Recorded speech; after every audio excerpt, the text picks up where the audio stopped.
Bismillahirrahmanirrahim. Al-lafdhu tsalitsu an-nafsu walaha ma'nayani. Ahaduhuma ma'nal jami'u liquwwatil ghadabi wasyahwati was-sifatil madhmumati.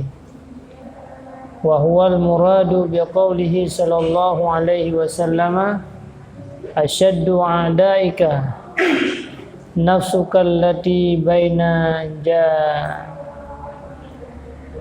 baika wa huwal ma'muru bil mujahadati wal ma'muru bikasriha. Artinya lafaz yang ketiga yaitu lafaz nafsu, dan ada baginya dua makna. Pertama yaitu makna yang menghimpun ia bagi kuat marah dan kuat syahwat, dan berhimpun padanya segala sifat kecelaan, dan berhimpun padanya segala maksiat yang batin. Dan yaitulah murad dengan sabda Nabi sallallahu alaihi wasallam, bermula yang terlebih sangat jahat daripada segala musuhmu itu yaitu nafsumu yang antara dua lambungmu itu, dan yaitu yang disuruh kamu memerangi akan dia dan disuruh memecahkan akan dia, dan dinamakan akan nafsu yang kepada makna yang pertama ini akan nafsul ammarah yang disebutkan oleh Allah Ta'ala padahal menghikayatkan akan jalan Nabi Yusuf, menyatakan ia akan nafsul ammarah itu dengan katanya, wa ma ubarri'un nafsi innan nafsa la ammaratum bisu. Artinya, dan tiada aku menyucikan akan diriku daripada kejahatan, bahwasanya nafsu itu sangat menyuruh dengan berbuat kejahatan. Nah, kata-kata nafsu tadi dengar urukan nafsu, putra arti nafsunya. Nah, dua boh makna nafsu. Arti yang pertama, para ulama membuat arti bahwa nafsunya adalah sesuatu yang membangkitkan tayo marah. Bahkan orang bengeng gara-gara nafsu. Ubena kemarahan yang mendung dihimpun oleh nafsunya, menansit kekuatan syahwat, keinginan-keinginan yang nafsu. Hawa kejihanan tinggal minta jalan-jalanan yang tukang gerakkan kepada keburukan yang mendung nafsu. Dan ubena keburukan yang mendung berhimpun kepada nafsu, dan maksiat-maksiat batin. Makanya Rasulullah SAW bersabda, yang paling jahat musuh yaitu nafsu, kata. Berat nafsu dengan syaitan, berat nafsu dengan iblis. Mia nafsu ra ada sebab, mia iblis atau lain makhluk Allah. Jadi goda oleh nafsu jauh lebih berat daripada goda. Maka ini juga untuk menghambat jalan-jalan iblis, maka hidup pula zikir. Yang katanya oleh tak zikir, yang jalan tu dijak syaitan yang ganggu tanya daripada ibadahnya di. Maya nafsu hasil zikir tu harus natafakur, harus tak ingat min laki kampunan, tak ingat ke mati, tak ingat ke akhirat. Yang kenyang baru lemah nafsu ngadayan. Maka dalam tarikat Naqsyabandiyah mengajarkan mendua. Di dalam pengamalan tarikat Naqsyabandiyah, na tafakur dan na zikirnya mendua jalan untuk menghambat iblis dan menghambat nafsu kitanya daripada kejahatan. Yang dengan nafsul ammarah, nafsunya selalu digerakkan tanya, dibangkitkan tanya untuk melakukan kejahatan-kejahatan. Jadi urut teror kuku kejahatannya karena nafsu. Sehingga dia sadar ke hal lain. Itulah. Jadi yang ibadah mana pusing nafsu. Punya selera dah narjana yang ada berbuat. Yang namanya roh manusia yang hana rencana. Tapi gara-gara nafsu berbuat dah naga duduk adalah. Tabra misal. Hai ladom ya hai po. Pernah ni apa buat? Keluarga ni ya. Yang ke nafsunya, yang padamkan nafsunya dengan banyak tafakur, banyak ilmu. Maka Nabi Yusuf pernah juga dihikayakan oleh Allah pada saat digoda oleh Siti Zulaikha, wa ma ubarri'un nafsi, dan hana aku bisa lepas nafsu lun, karena nafsu selalu digerakkan dengan keburukan.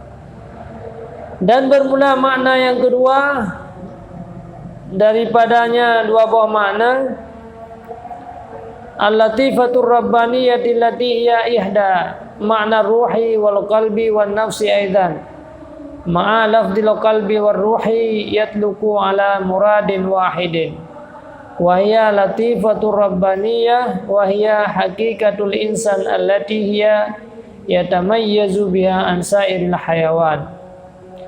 Makna yang kedua daripada makna nafsu itu yaitu latifah rabbaniyah, yakni satu bentuk makhluk, satu jisim yang halus yang dibangsakan kepada perbuatan Tuhan,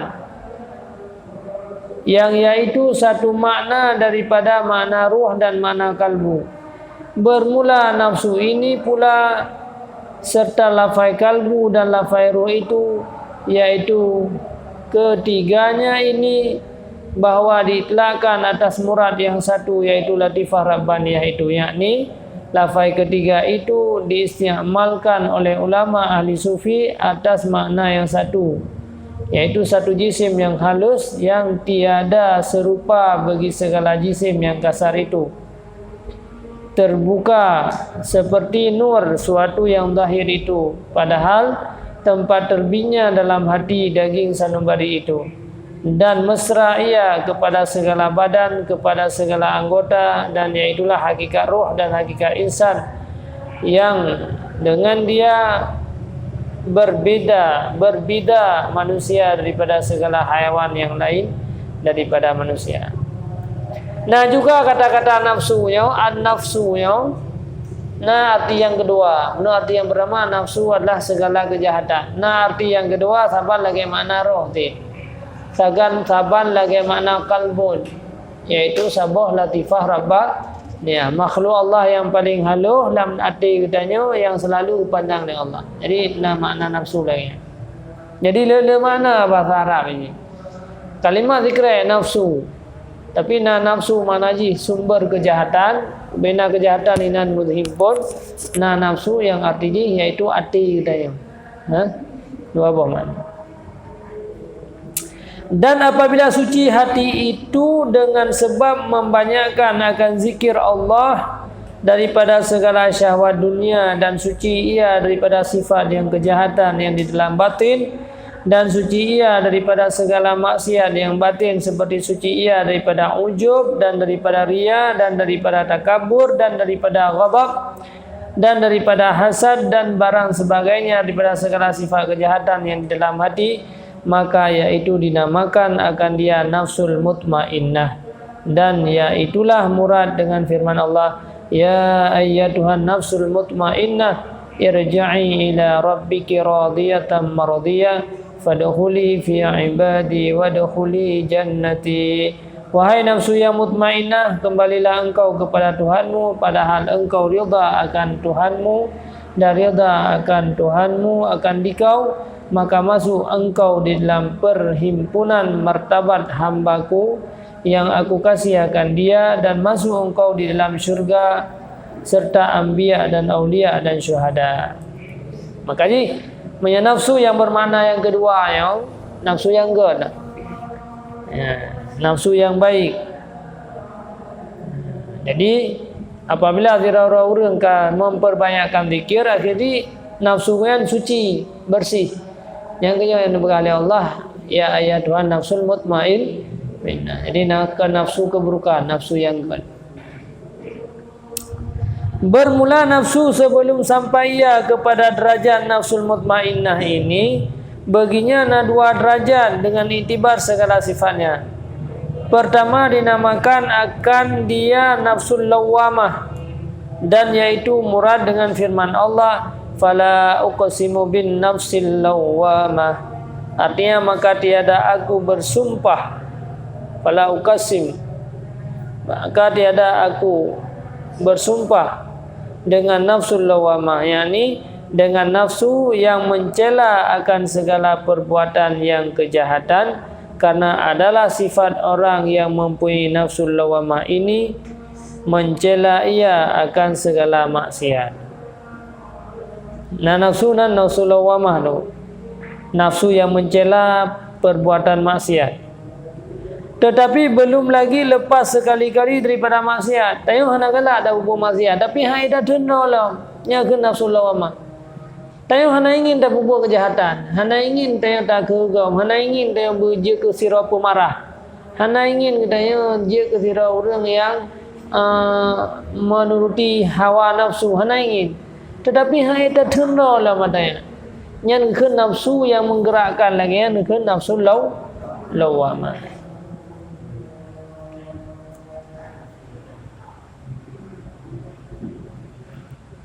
Dan suka ia berbuatan, tetapi belum tetap sekali-kali berbuatan. Galak-galak tetap ibadat, tapi hai dah berbuat.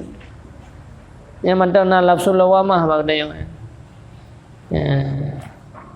Karena seseorang pada martabat nafsul lawamah itu, yaitu waktu memerangi akan hawa nafsu, karena belum lagi hilang daripada hawa nafsunya itu segala sifat kejahatan yang berkehendak berbuat akan maksiat, tetapi tiap-tiap berkehendak hatinya berbuat ia akan maksiat itu, berkehendak ia akan kejahatan, maka mencela ia akan dirinya, dan tiada suka ia kepada yang demikian itu. Bersalahan seseorang yang telah sampai martabatnya kepada nafsul mutmainnah, maka yaitu telah tetap hatinya kepada berbuat atas yang kebaikan, tiada sekali-kali bergerak hatinya itu berbuat maksiat.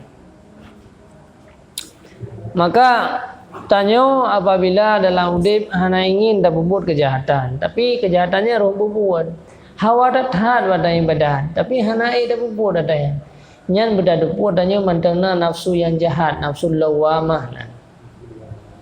Jadi baru katanya nafsu mutmainnah yang kagakui oleh Allah, yang kagabi syurga kepada orang-orang yang nafsul mutmainnah. Dan kedua dinamakan akan dia nafsul ammarah, nafsu yang menyuruh berbuat maksiat dan suka ia berbuat kejahatan.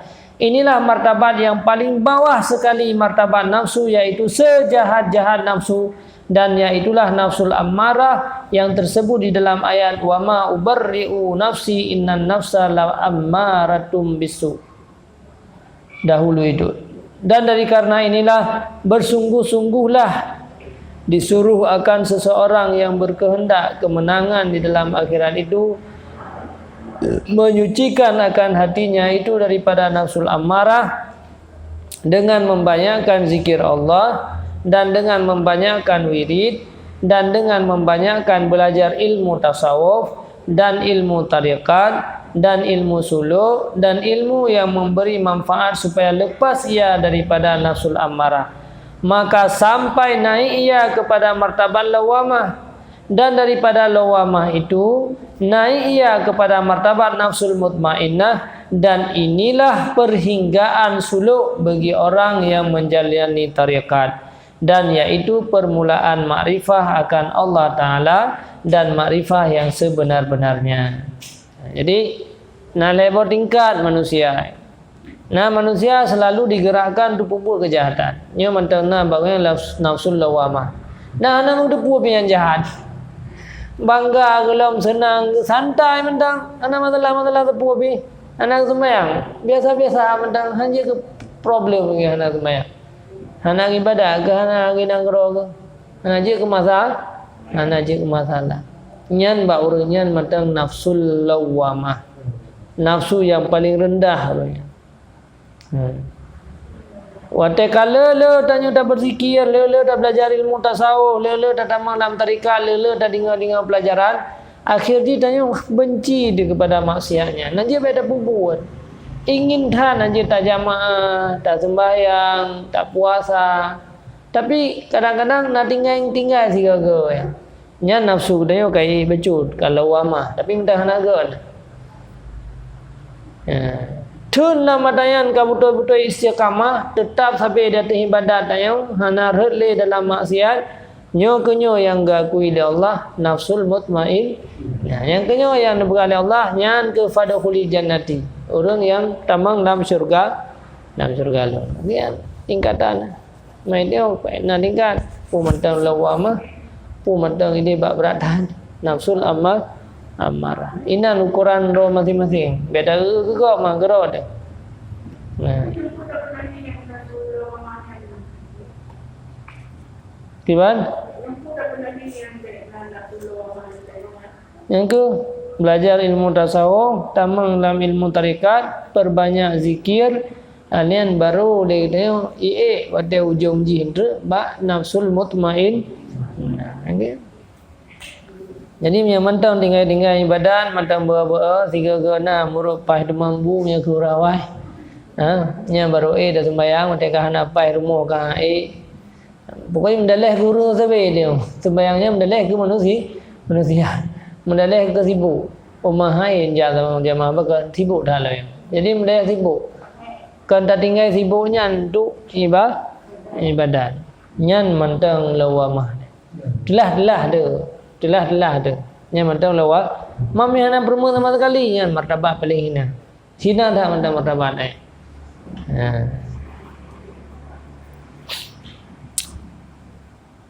Dan hasil daripada perkataan yang disebutkan oleh Imam Al-Ghazali rahimahullahu ta'ala di dalam Ihya Ulumuddin dan di dalam mukhtasarnya bahwa bagi nafsu itu 3 martabat. Martabat yang pertama dinamakan nafsul ammarah, yakni nafsu yang menyuruh berbuat maksiat dan berbuat segala kejahatan dan tiada menyuruh dengan berbuat kebajikan dan tiada mencela atas kejahatan, dan inilah martabat yang paling hina, yang paling bawah sekali.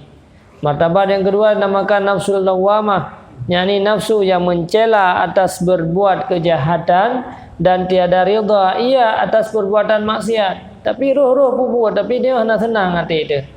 Hana nyaman hati dia. Padahal suka hatinya itu kepada berbuat kebajikan, tetapi belum sangat tetap hatinya itu kepada kebaikan, karena ada lagi dalam hatinya maksiat yang batin. Seperti ujub, mentang ujub dalam tubuh dia ria barang sebagainya. Padahal tiada suka ia kepada maksiat yang batin itu, tetapi belum kuasa ia berlepas sekali-kali daripada maksiat batin itu.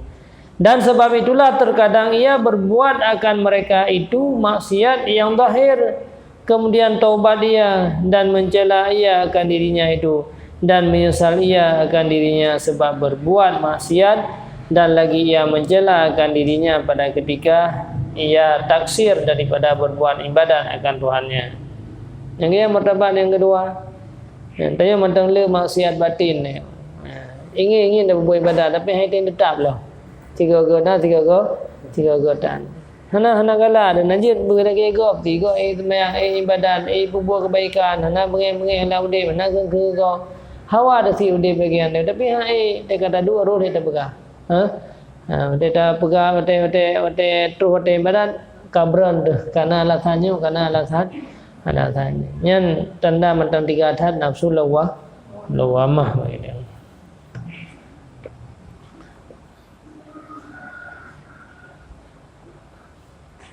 Yang biasa orang yang mentang ban tamang dalam tarikat. Martabat yang kedua ini yaitu permulaan martabat orang yang menjalani tarikat dan kesudahan martabat ulama yang belum menjalani akan tarikat, dan martabat yang ketiga dinamakan nafsul mutmainnah, yaitu apabila telah tetap hatinya di dalam mengerjakan akan ibadat padahal tiada sekali-kali ia suka akan berbuat maksiat, sama ada maksiat zahir atau maksiat batin, karena telah suci hatinya itu daripada maksiat yang batin dan telah fana ia daripada nafsunya yang ammarah bisu itu, dan telah fana pula daripada nafsunya yang lawamah itu. Inilah kesudahan martabat orang yang salikin, yang menjalani tariqat, dan yaitulah permulaan martabat arifin yang telah sampai kepada makrifah akan Tuhannya dengan makrifah sebenar-benarnya itu. Jadi tingkat yang ketiga baru tetap di atas ibadat, hanali tinggai-tinggai bang ibadat, maksiat kata terhindar, tapi dalam ibadah ke Allah yang kenya nurung yang katruh yang lagi kehendak yang lagi sukai oleh Allah. Yang kenya nafsul mutmainnah. Adapun akhir martabat arifin itu maka yaitu tiada baginya perhinggaan.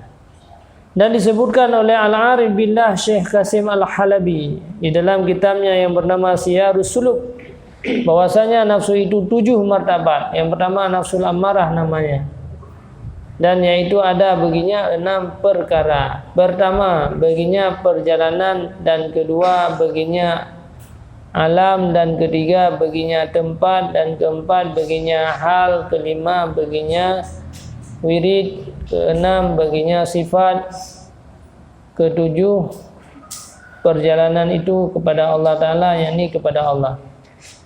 Dan maka perjalanannya itu perjalanan kepada Allah, dan alamnya itu alam syahadah, yakni alam ajsam, dan halnya itu cenderung kepada kejahatan, dan wiridnya itu syariah, waridnya itu syariah, dan setengah daripada sifatnya itu jahil dan kikir dan loba, takabur, gemar berkata-kata akan perkataan yang sia-sia yang tiada memberi faedah dalam akhirat, dan banyak marah, gemar kepada makan makanan, hawat-hak makanan tu je masalah makanannya begitu. Dan jasad, yakni dengki, hasad, dengki, dan ghaflah, lalai, jahat perangai, dan menyakiti akan manusia, dan barang sebagainya daripada segala sifat yang kejahatan. Dan seyogyanya bagi orang yang salih itu bahwa membanyakkan ia akan zikir Allah, yakni membanyakkan menyebut la ilaha illallah, padahal berdiri dan duduk dan padahal berbaring, supaya lepas ia daripada nafsul ammarah itu hingga sampai kepada nafsul lawamah. Ada apa ada yang nunggunya nata berzikir kepada Allah. Jadi orang yang lalai nak merumpa burung tapu ibadah yan han gada ada yang tapi jude lagi yang tapi ya dengan nafsu amarah tapi ju sampai mati tu. Punya kita yang hana tertamang dalam memperbanyak zikir kepada Allah. Dan tempatnya itu di dalam hati.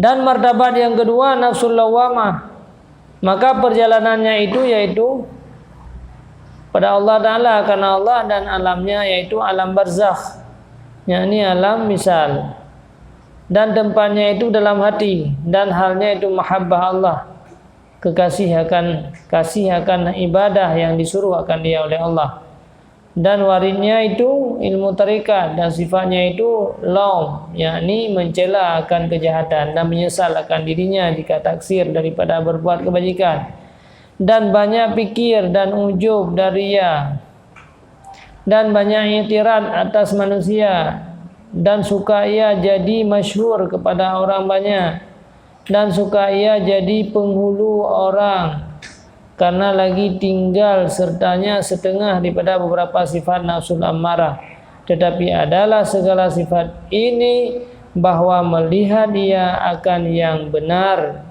itu benar dan yang batil itu batil, dan diketahuinya bahwa segala sifat yang tersebut itu kejahatan yang dicela oleh syarak, padahal belum kuasa ia lepas daripadanya, tetapi adalah ia di dalam memerangi akan nafsu amarah yang bersifat dengan demikian. Jadi yang kedua, yang ke nafsu lawamah tak benar tidak mah, yang tengah berjuang, tengah tak padamkan nafsu amarah baju-baju. Nafsu lawamah yang ke tengok hanya senang kepada keburukan, tengok galak untuk taat, tapi hai dah buat lah, hai dah buat, tinggal teru buat maksiat itulah tu menyesal tengok, menyuruh nafsu amarah nak depu aja, anak depu yang enggak buat kejahatan biasa mendang, le buat kejahatan biasa mendang santai mendang dia kerang, dia tengok hanya susah-susah dia dah cakap dah kau dia pulang, nyaman teman nafsu lawamah.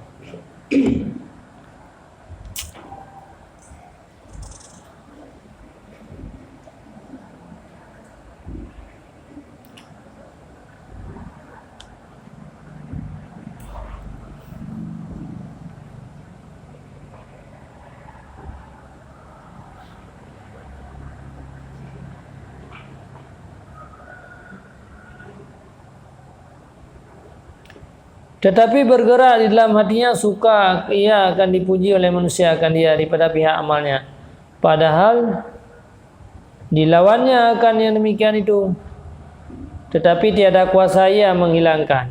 Nak terlawan nantinya, tapi dia dah berada gelak nanti saya kaya puja dia urang senang. Yang mentang nafsu lawamah. Karena jika hilang sekali-kali riyanya dan ujubnya daripada hatinya, niscaya akan sampai ya kepada martabat nafsul malhamah, nafsul mulhimah, atau kepada nafsul mutmainnah yang lagi akan datang. Dan seyogyanya bagi orang yang salih martabat yang kedua ini, bahwa membayangkan akan zikir Allah, Allah, Allah, Allah, Allah, Allah. Padahal berdirinya dan padahal duduknya dan padahal berbaringnya, supaya lepas ia daripada nafsul lawamah ini hingga ia sampai kepada nafsul mulhimah. Martabat yang ketiga nafsul mulhimah namanya, malhamah mulhimah. Perjalanan itu ala Allah, bahwasanya orang yang saleh pada martabat ini tiada jatuh tilik mata hatinya itu melainkan atas syuhud akan perbuatan Allah Ta'ala, karena telah yaitu hakikat iman dan yakin di dalam hatinya bahwasanya sekalian perbuatan itu terbit daripada kudrah Allah, dan lainnya daripada Allah Ta'ala itu tiada sekali-kali pada hakikatnya itu mempunyai perbuatan, dan telah fana ia daripada perbuatan barang yang lain daripada Allah di dalam syuhudnya.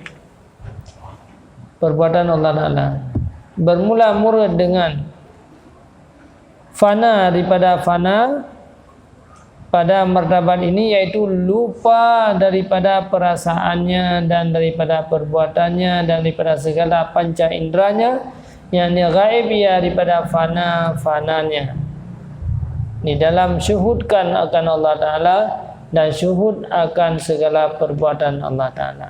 Jadi mana fana yang hana sadar dia, karena lalu dia sedang ingat kepada Allah.